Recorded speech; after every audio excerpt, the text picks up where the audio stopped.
భగవద్గీత అధ్యాయం 1 అర్జున విషాదయోగం.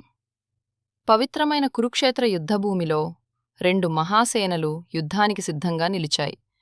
ఒకవైపు పాండవులు, మరోవైపు కౌరవులు. రాజు ధృతరాష్ట్రుడు అడుగుతున్నాడు, సంజయ, యుద్ధభూమిలో ఏమి జరుగుతోంది? శంఖాలు మోగుతున్నాయి. యోధులు సిద్ధంగా ఉన్నారు.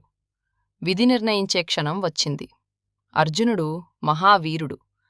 శ్రీకృష్ణునితో ఇలా అంటాడు, నా రథాన్ని రెండు సేనల మధ్యకు తీసుకెళ్ళి ఎవరిమీద యుద్ధం చెయ్యాలో చూడాలనుకుంటాడు. కాని అతని చూసింది, అతని హృదయాన్ని కదిలించింది. తన గురువు ద్రోణాచార్యుడు, తన తాత భీష్ముడు, తన బంధువులు, స్నేహితులు అందరూ తన ఎదుట నిలబడి ఉన్నారు. అర్జునుడు దుఃఖంతో నిండిపోయాడు. అతని శరీరం కంపిస్తోంది. చేతులు వణుకుతున్నాయి. నా గాండీవం చేతిలో నుండి జారిపోతోంది. నా మనసు గందరగోళంగా ఉంది. ఈ యుద్ధం ఎందుకు? నా స్వంతవారిని చంపివచ్చిన విజయం నాకెందుకు? నాకు రాజ్యం వద్దు, సుఖం వద్దు. నా కుటుంబాన్ని ఎలా చంపగలను? అర్జునుని హృదయం భారంగా మారింది. అతని ఆలోచనలు అయోమయంగా మారాయి. అతనంటాడు, నేను యుద్ధం చెయ్యను.